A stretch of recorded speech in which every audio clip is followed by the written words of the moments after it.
Now, President Uhuru Kenyatta, yesterday, in his address to the nation, he mentioned that Siaya County has only 10 ICU beds, which really was not enough to deal with COVID-19.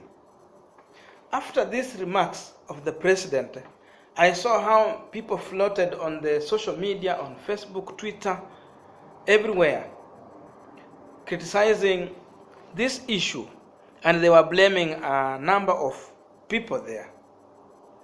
So I went deeper to do my research just to understand why and how these things are happening. And in my research, I came to realize that there are more than 27 counties which are more worse than Siaya County itself. These 27 counties are the counties which have 0 ICU beds in Kenya. Now, President Uhuru Kenyatta, when he is talking of counties having ICU bed, he forgets that the national government, the Jubilee government, is holding onto almost all the resources that is collecting. He is not sharing equally with the county governments. I remember when there was a pull and push between senators and the National Assembly, the governors ganged with the senators and they were requesting for more revenue to run the counties. But how did it end up? So, if you check this issue, you realize that the money that Uhuru is dispersing to the counties, it is not enough to deal with the development in the counties and also pay the health workers. Actually, what these governors are getting mainly is just money to pay workers' salaries and not for development. So Jubilee government, before it starts mentioning such things, it should provide governors with enough resources to do development in the counties. After all, Mwananchi is expecting to see the development through the county government. National government has no business in the counties. So, even the other time, the national government involved in the buying of mobile clinics.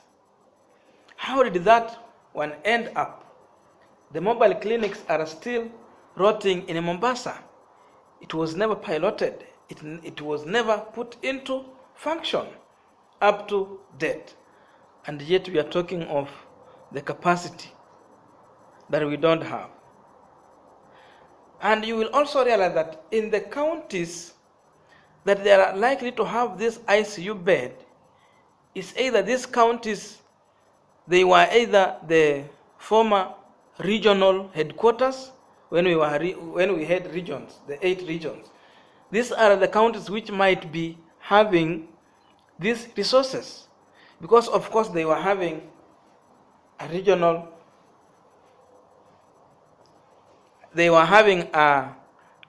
regional hospitals, maybe referral hospitals. And then the other counties which can manage to have these things, they are either in the city. So, in my research, I tried to check out, and I found that, for example, when we say, if you remember let's say central region, the former central region, I came to realize that they have 53 ICU beds. When you check former Rift Valley County, they have a total of 79 ICU beds, total counties there. So then when you come to Nairobi County, you realize that Nairobi has actually 258 ICU beds. Then after this one, you will find that there are other counties down here with at least 30 going downwards. So if you check this analysis, you will realize that Central has had 2 presidents, actually 3 presidents, sorry.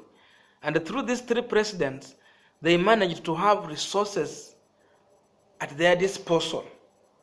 They managed to develop. That's why they can manage to have these 53 ICU beds. Now, when we talk of Rift Valley is a county that has had a president for 24 good years. That's why they can afford to have 79 ICU beds in their counties. So you can see the difference here. Now, Mombasa is a city. They have only 42 ICU beds. And this is the second largest city in Kenya. If you check Nyanza, they have only 34 ICU beds. The third city in Kenya. Then you come to Western region. The whole county is put together. They have like 32 ICU beds. Now, when you check this report, you will find that even we have some areas like the whole region, they have like 6 only. A region that is comprising of either 5 or 6 counties. So you wonder how these things are going on. If you go to counties like Marsabit, Mandera, Wajir, they have nothing. West Pokot, Turkana, Tana River, Narok, Kajiado, they have nothing. You go to counties like Trans Nzoia, Vihiga, nothing. They have 0. Baringo, they have nothing. Bomet, they have nothing. Elgeyo Marakwet, they have nothing. Embu County, 5.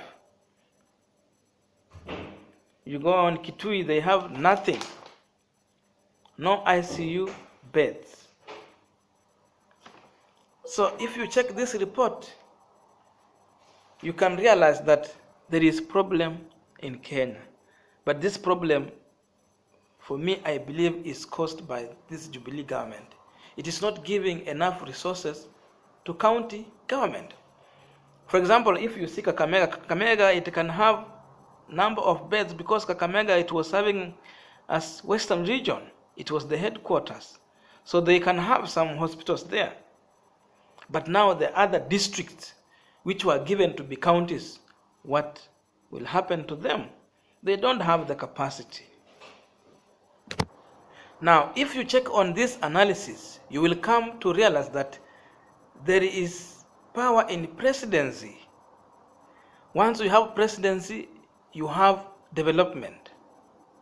Once you have the most high person in the country, you have development. You have assurance of development. Infrastructure is going to come. That's why if you check the healthcare system in Rift Valley and the Central, they have the best. Let us not put in Nairobi, because Nairobi, after all, it is the cosmopolitan city. Central and Rift Valley, they have the best healthcare in this country. But the other counties in other areas, they don't have. So what do they need? They need power. If they have power, then they can favor themselves. After all, this one has become a tradition in Kenya. That's why when you go to Rift Valley, you will realize that there are some roads that are tarmacked. But really on that road, there is not even any car, no vehicle on that road. That's why the residents are turning these roads into the areas where they are using to put their maize. They are putting their maize and beans. They put their maize on beans for drying. Really, because this road has no any other duties to do. You go to Central, you will see there is roads everywhere. The super highways, you go to Central, you will see them. But in other regions, my friend, nothing. And now, another thing you will come to realize that, for example, areas like Nakuru is more developed than even Kisumu, which is a city. Like when you go to Eldoret, you will find Eldoret is even better than Kisumu. If you go to Central Kiambu here, it is better than a place we are calling a city. So this one is showing us that once you are in power, then it is the time for your people to have it. But if you are not in power, you don't have anything to do. You are going just to watch as others are going to chew. I'm wondering, even when the president was doing this health piloting, free health, why couldn't he start in areas where there is no proper health? He went to Central. He took one hospital there. Was it Kirinyaga or where? Why? He could have chosen areas like Marisbet there. Western also. Ukambani. Yeah, he chose to Ukambani. Yes, Ukambani was among them. There are other areas, even Nyanza itself. He could have gone to those areas. But why did he still choose home? Tribal. Now, as things are playing today, you will come to realize that Ruto is powerful. But really, Ruto is not going to be president in 2022. As things stand by, unless we have changes. Because even when we check Kenyans, now the presidency has been revolving through this, in and out of these two communities. So the only way he can do this thing is either vie and be in opposition as the opposition leader, or support someone else and pray that we change our constitution so that we can have a position of prime minister and he come in the government as the prime minister. But he has no way to become the president. Now we are remaining here with two people who are seriously contesting for presidents. And this is Musalia Mudavadi and Raila Amolo Odinga. Now, with Raila Odinga, the Luos are going to believe that for us to get development, we have to vote in Raila Amolo Odinga. For them to get infrastructure, good health care and other things, they have to vote in their own. This is what they believe. But there is a question here, Luyas are saying they are tired. They have been voted for Raila more than 4 times, but there is no fruits.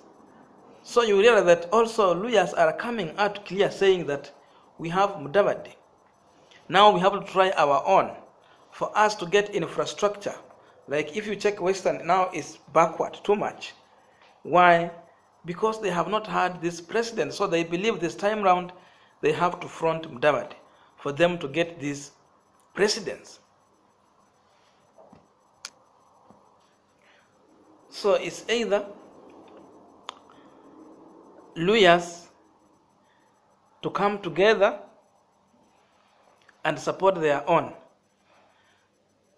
or Raila also to join Mudavadi and support Mudavadi, because as things stand by, maybe we will have Mudavadi versus Raila Odinga on ballot. But Raila also can support Mudavadi, because Luyas have supported Raila for long. Now it's time to give back, or else they meet on the ballot paper. But we are saying for these two regions and other places to get development, they need to have their own in the government, since the history has shown us we don't have good roads, we don't have good health care, because we are not in government. We have not formed government. The government has been left for these two communities. So it's high time Luyas should come together.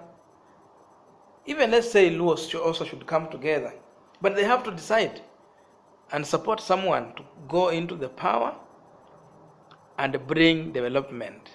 So we are waiting to see how this corona politics is going to play. But President Uhuru government is letting Kenyans down. Counties need more resources to run the county functions. Without that, it cannot. Thank you for watching, and please, I still remind you, subscribe to this channel and help us to grow. That's the only wish I could request from you. Thank you. See you in the next video.